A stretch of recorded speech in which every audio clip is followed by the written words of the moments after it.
Hi everyone. Um, Today I would like to talk about gun violence.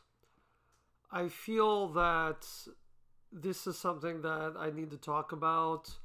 I know that I'm probably not going to make much of a difference in this debate, in this discussion, but I feel like it's something it's on my mind, it's on my heart. It's something that is bothering me late at night. I have a difficulty sleeping. I keep thinking about those kids that were killed in Parkland High School. Um, and I'm doing everything in my power to make this world a better place and to bring about the change that we need to have so we can live in a safer community. Um, the things that I want to discuss, I don't want to get too much into the debate issue and debate the details because I've been doing that for years now. I've been talking about gun statistics. I've been talking about the NRA. I've been talking about the effectiveness of gun legislation. All the facts support greater gun control. All the facts do. Anybody that wants to look up any information, anyone who is sincere in their desire to know what is true and what is false, I think is going to find that the facts are on the side of the high school students. All you need to do, really, is look at the changes that were made in other countries that had gun violence problems. Look at what they did in Australia, look at what they did in Japan, look at what they did in England. And you'll see that as soon as they enacted stricter gun laws, as soon as they banned assault rifles or assault type rifles, they saw a dramatic decrease in mass gun shootings. In some cases, the shootings went down to zero. They had zero mass shootings after that. Now, people will say that's true, but maybe crime went up, or they'll say people found other ways to kill, or will find other ways to kill. Other arguments I've heard, America's different. Unlike those countries, there's more guns in America than there are people in America. I mean, I realize all of that is true, but I keep feeling that the people that are making these arguments to keep guns easily accessible, to make it so that anybody can buy a gun without any sort of background checks, to make it so that the most powerful weapons that are ideally suited for mass murder, that are designed to kill as many people as possible very quickly and from a distance. The people that are arguing for that side, they don't care what the facts are. It's really become like a religious cult, where the NRA, by the way, I believe is a death cult. And people that are following the NRA, it's like they're members of a death cult. And it doesn't matter what facts you give them. It doesn't matter what logic you give them. It doesn't matter how well you argue. They don't want to hear it. They don't want to listen. And the reason they don't want to hear it is because, like most human beings, they have made an emotional decision. They have made this decision based on what they want, what their emotions tell them to want. And this is the way most human beings make decisions. We are not a rational species. We do not make decisions based on facts and evidence and logic. We make our decisions based on what we personally want. And so if you have a gun at home, if you have an AR-15 and you love that gun and you think it's cool and you like shooting it, then you are going to come up with reasons. You're going to rationalize as much as possible reasons why you feel that you should be able to have it and why other people should be able to buy it. You're not going to look at the other side. Now, you could argue, well, that's true, but then the people that are fearing for the safety of their kid, for the lives of their kids, people that sympathize with, these high school students that were murdered, you could argue, well, that's also an emotional decision. It is an emotional decision. Both of these decisions we come to it through emotion.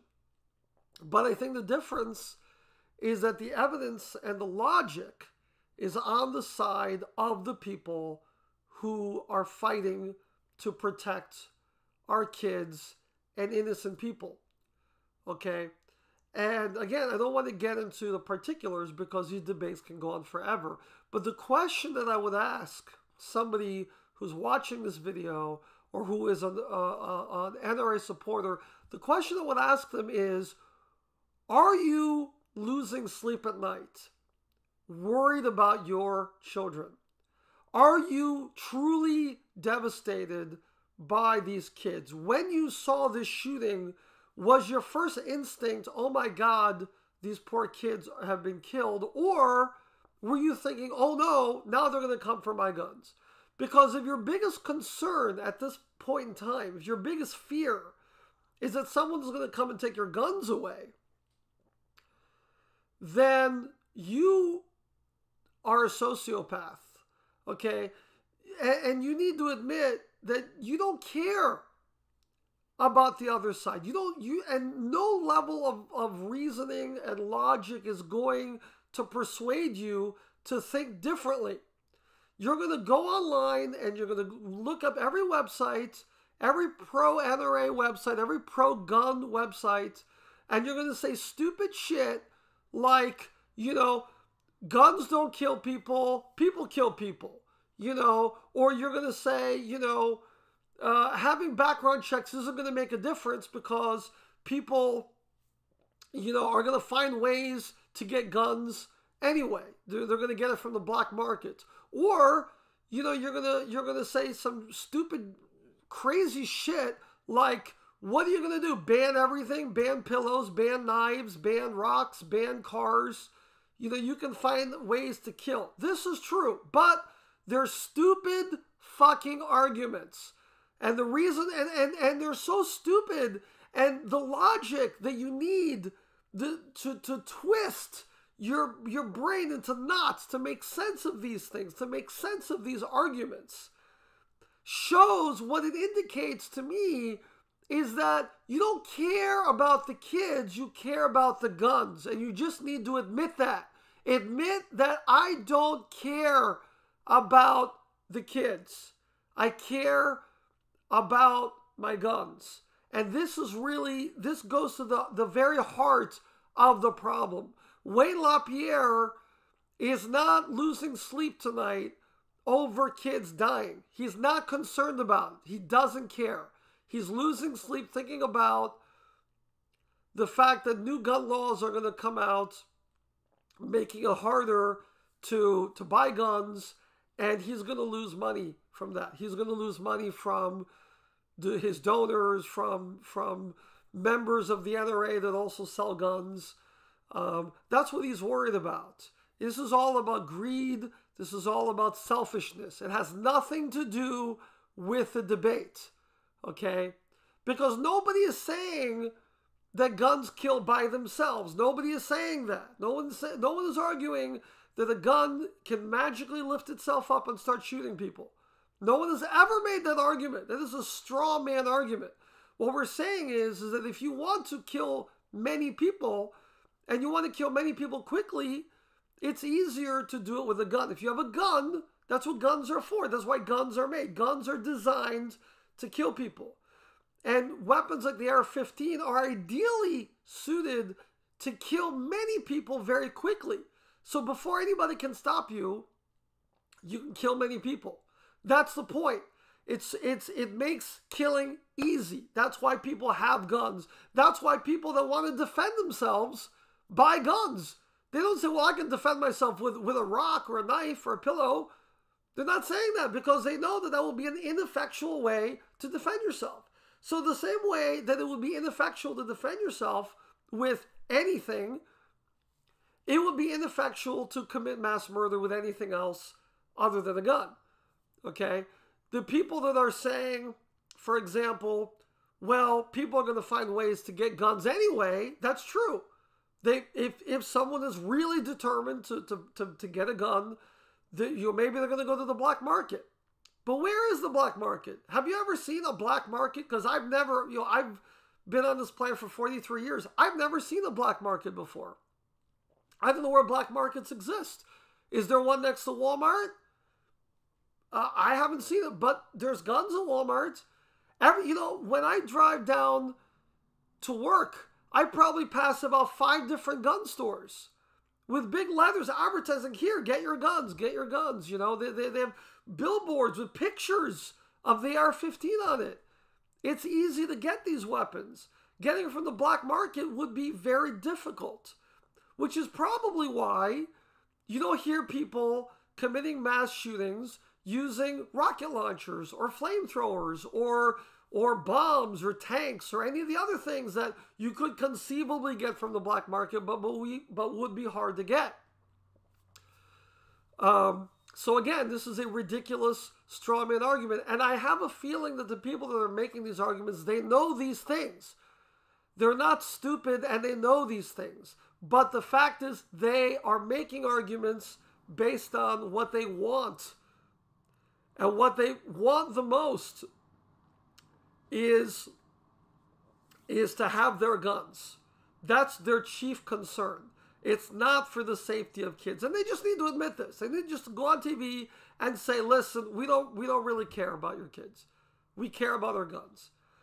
And this is what bothers me the most, because I realize that statistically speaking, there's a lot more things that cause death and destruction around the world. Hunger, starvation. I've heard that Sam Harris says, a lot more people die because people don't wash their hands. But here's the thing. I'm a restaurant owner, and there are very strict rules about food safety, because God forbid someone gets sick and dies eating in a restaurant. Now, the chances of getting sick and dying from salmonella or E. coli are very slim, but still, there's all these government agencies that do a tremendous deal of oversight and regulation to make sure that everyone washes their hands, that everyone has gloves, that everyone is tested, that everyone knows the rules, that we need to have a hand wash sink in every part of the restaurant, because we want to make sure that washing our hands is easily accessible, that the cook doesn't need to go into the bathroom to do it. The hand washing is right there next to where they work to make sure that they're always washing their hands. And if you don't have one of those things, the health inspector can shut you down. You need to have sanitation soap, and you need to have a sign that says wash your hands. And this is for the incredibly slim chance that if someone doesn't wash their hands and we take the pizza, we cook it in a 500-degree oven, that somehow something is going to happen where some bit of fecal matter is going to fall onto food from a person's hands, and they're going to get sick and they're going to die. There's all this regulation for this slim thing that can happen. Whereas with guns, we have 10,000 or more people dying every year from gun violence. And yet, anyone can buy a gun without any checks from a gun store, from a gun show, or from the internet. It's very easy. Okay, and you can be a terrorist, you can be mentally handicapped, and there's no oversight. And to me, this is insane. This is insane that people would accept this. Even responsible gun owners should stop and say, this is unacceptable, and we will not support the NRA or any organization that does not do everything in their power to support gun safety. But the people that support it are, let's face it, they just don't care. They don't care, and they're rationalizing what they want. And what they want is a world where, hey, I can get a gun anytime I want. I can go into the store. I don't have to sign anything. I just, boom, I can get any kind of gun. And And it's not for safety. I mean, the people that say, I want a gun for safety. You don't need an AR-15 for safety. I can understand maybe a revolver. And I'm not saying that we should take away all guns, even though handguns, and this is another argument I've heard, the handguns kill a lot more people than assault rifles. And I would say this is true, but it's very difficult to get rid of handguns. So let's start with something simple. And if we eventually, maybe we can, have a world where everyone uses tasers or some sort of non-lethal weapon for self-defense. Or maybe we can make it so difficult for a criminal to buy a gun that we have a decrease in these 10,000 deaths. And another thing is a lot of these handgun deaths are actually, I think about 30% of them are actually suicides. And that's just something that I think has nothing to do with guns. If you throw that into the gun statistic, well, if someone really wants to commit suicide, who's going to stop them? If they're not going to say, well, I'm not going to kill myself because I can't get a gun. There's so many ways to kill yourself, and it'd be so hard to stop people. You can take sleeping pills, you can jump from a building, you can, there's a lot of ways to kill yourself. But the assault rifle is completely unnecessary. It does not exist for self-defense. If someone is breaking into your home, you don't need an assault rifle. You don't need to fire 45 rounds a minute for self-defense, unless you're being invaded by zombies. But we don't live in a movie. And that's the thing. I think a lot of the people that want these guns, in their minds, it's like they're living in a they're fantasizing that they're in a TV show. And the gun makes them feel powerful, makes them feel strong. But the reality is that these guns are not killing bad guys or killing children. And we need to do something about this. We need to get rid of these weapons.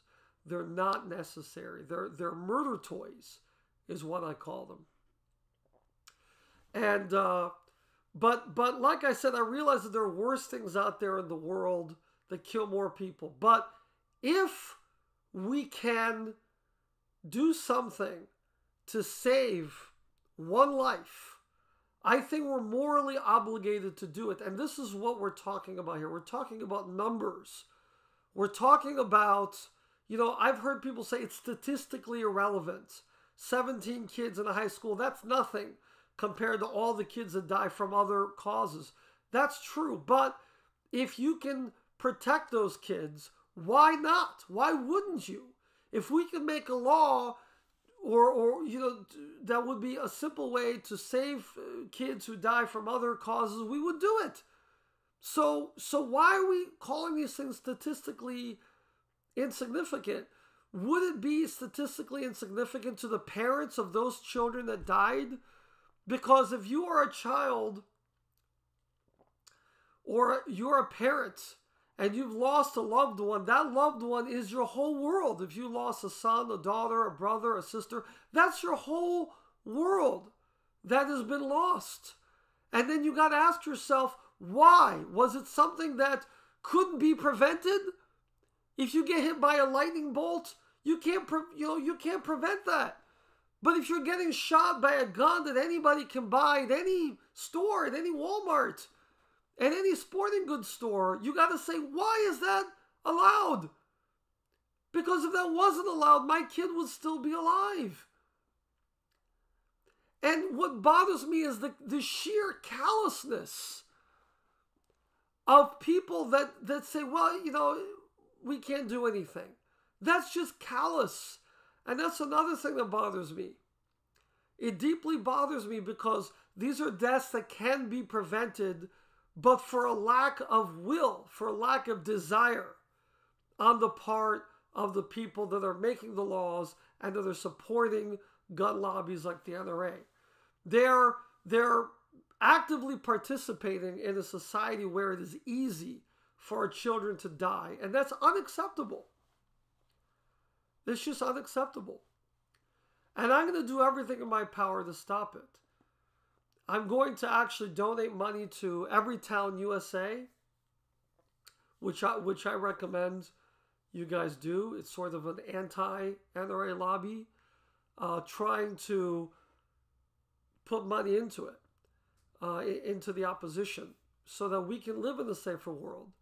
And the last thing I want to say, just to wrap up, is that people need to think about the psychological damage of these attacks. It's not simply a matter of deaths. It's also the world we live in. I don't want to live in a world where I'm always afraid for my kids that they might get shot. I don't want to live in a world where if I'm in a place where there's a lot of people, if I'm in a shopping mall, if I'm at a rock concert, if I'm dropping my kids off at school, I don't want to be thinking about, I wonder if there's going to be a school shooting today. I don't want my kids to grow up with that fear, and they do. And they're old enough now that they know what school shootings are. And they have to go to school with that fear of thinking about maybe there's going to be a school shooting and maybe I'm going to get killed or my friends are going to get killed. That's not the world I want to live in. And I compare it to the difference between the way kids used to play back in the 1950s before people knew about rapists and kidnappers. You know, back in the old days, when you would go outside, the streets were full of kids. It was a beautiful thing. Kids were just free to just wander around the neighborhood without any fear of being kidnapped, raped. You know, there was no fear of that. And now, parents need to make that hard decision. They need to say, can I let my kid run around the neighborhood unsupervised? And most parents are afraid to do that, which is why in most neighborhoods you drive around in the afternoon after school's out and there's hardly anybody outside because people are afraid. I mean, it's a combination of that and, you know, now there's Xbox and there's things to do inside the house. But a lot of it has to do with fear. You know, my daughter, I have a young daughter, and she loves to go outside more than anything. More than YouTube, more than video games, more than playing with her toys. She wants to go outside and hang out with her friends and run around the neighborhood and feel free. And I feel deeply saddened that I'm too afraid to let her do that. And I don't want to live in a world where we have to always be afraid to be in public places because one crazy guy might start shooting everybody and killing everybody. That's a terrible world to live in. And so we need to do everything in our power to make this a better world. Not only a world where less kids, not all kids, because we know that there's always going to be murder, there's always going to be death, there's always going to be evil. But at least a world where less kids are killed, where there's less mass shootings, and where people are less afraid. That's the best we can hope for. And if you are a person of conscience, if you are a person that actually cares about other human beings more than you care about some toy that you like that makes you feel cool and powerful, if you care more about other people, then you're going to do what's right and you're going to support common sense gun laws. And that's what I got to say about that. Thank you for listening.